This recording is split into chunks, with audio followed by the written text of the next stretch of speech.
Je m'appelle Youssef Chenour, je suis coach et formateur en technique de communication, expression orale et la prise de parole en public. Pour ceux qui me connaissent, ce n'est pas la première vidéo que je vais mettre en ligne.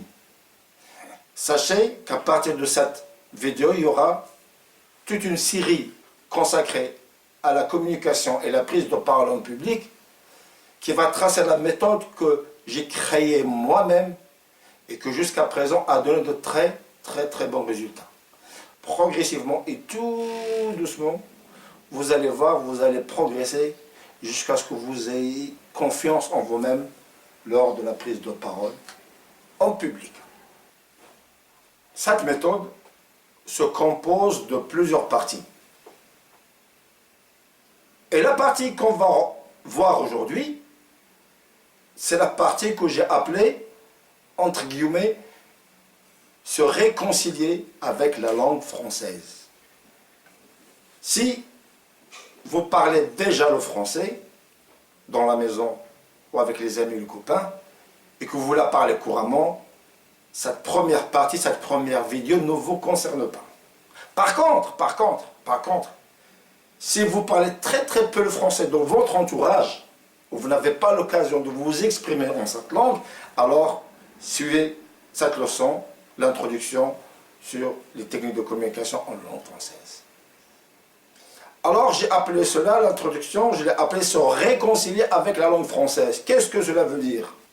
Depuis votre toute petite enfance jusqu'à présent, vous avez appris beaucoup de mots, énormément de vocabulaire et de langage en français, et que tout ce que vous avez appris en cette langue, il est là-dedans, stocké dans une bibliothèque.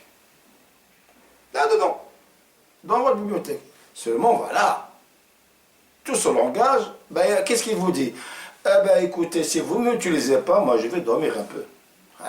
Du moment que vous n'avez pas besoin de moi, je vais dormir. Le jour où vous aurez besoin de moi, vous me réveillez. C'est comme ça que ça se passe. Alors le cerveau, le subconscient, il le met dans une partie où il la stocke. Il dort. Il est là. Il n'a pas bougé. C'est ce qui explique parfois que vous avez du mal à chercher vos mots, vous avez du mal à trouver rapidement le mot adéquat ou bien l'expression adéquate. C'est que par exemple, que vous êtes en discussion dans un entretien oral ou dans un entretien d'embauche, peu importe, à un certain moment, vous butez devant un mot que vous ne trouvez pas. Mais vous savez pertinemment que vous le connaissez, que vous le savez. Et vous êtes là, on dira, mais oui, je sais, c'est quoi, dites-le. Que se passe-t-il exactement dans votre cerveau?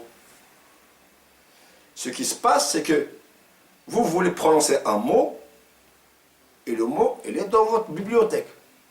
Vous demandez à une personne, dans votre tête, cette personne que moi j'ai appelée Chauche, vous dites à Chauche, maintenant, j'ai besoin du mot adéquat.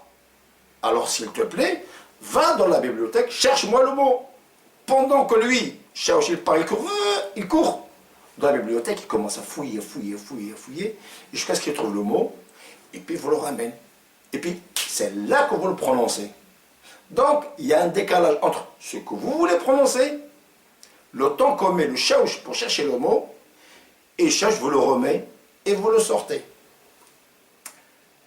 Mon objectif, dans la formation que je fais, c'est d'éliminer ce Chauche. C'est-à-dire pouvoir chercher directement et spontanément les mots, sans avoir passé par le Chauche. Comme ça, on va dire Chauche, vous avez fait des bons services maintenant, vous êtes très sympathique, vous pouvez partir à la retraite, vous êtes très gentil. Et comme ça, vous pouvez donc, d'une manière facile, chercher directement les mots et les prononcer sans avoir à passer par ce grand monsieur.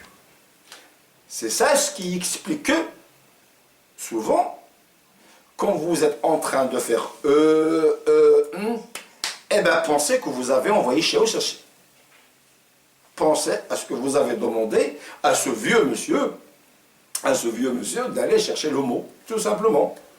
Mais comment donner la retraite à ce chiaouche? Ah ben c'est simple. C'est simple. D'abord, on va se réconcilier avec le français. On va commencer à prendre des textes très simples. Très simples. Vous prenez n'importe quel texte. Il faut que ça soit diversifié dans beaucoup de domaines. Pas uniquement dans votre spécialité. Comme ça, pour élargir un petit peu, votre esprit.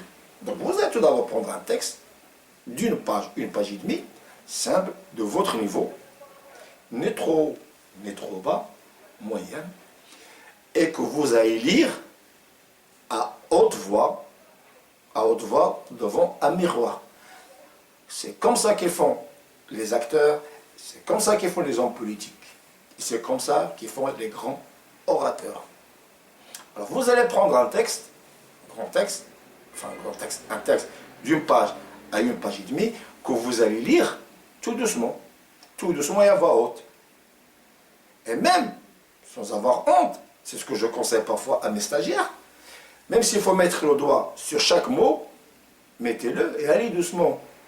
Car il vaut mieux prononcer une fois pour toutes le bon mot correctement que chaque fois de faire la même faute.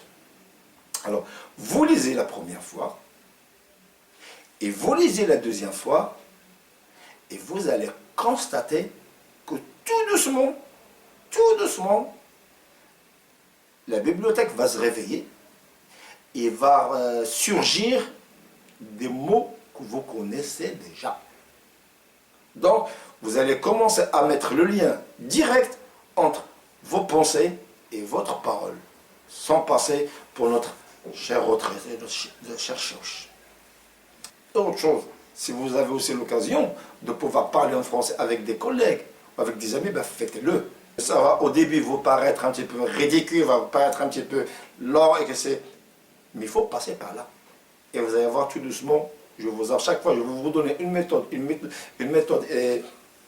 à pratiquer chez vous, jusqu'à ce que vous soyez prêt à pouvoir présenter devant un public.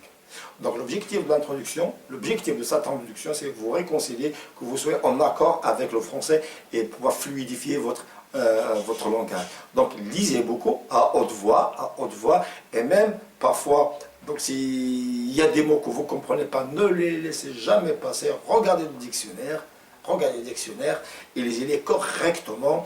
Autre chose que je recommande beaucoup à mes stagiaires, si vous ne savez pas comment prononcer un mot, ne le prononcez pas. Autre chose, surtout ne faites pas la prononciation par Google ou par Internet. C'est une très mauvaise prononciation. Donc pour la prononciation, demandez à quelqu'un de votre entourage de pouvoir vous aider à le prononcer. Pourquoi? Parce que si vous le prononcez très mal la première fois, bah, croyez-moi, ça va être très difficile de s'en débarrasser. Alors il vaut mieux de ne pas le prononcer du tout, demander à quelqu'un comment ça se prononce, et le prononcer correctement la première fois, et une fois pour toutes. Alors, sur la prochaine vidéo, je vais vous montrer les techniques avec lesquelles vous allez enrichir votre vocabulaire, et vous allez voir que vous allez faire d'ici 6 mois à 8 mois, vous allez faire un progrès extraordinaire. Allez, je vous dis au revoir, à bientôt, salut!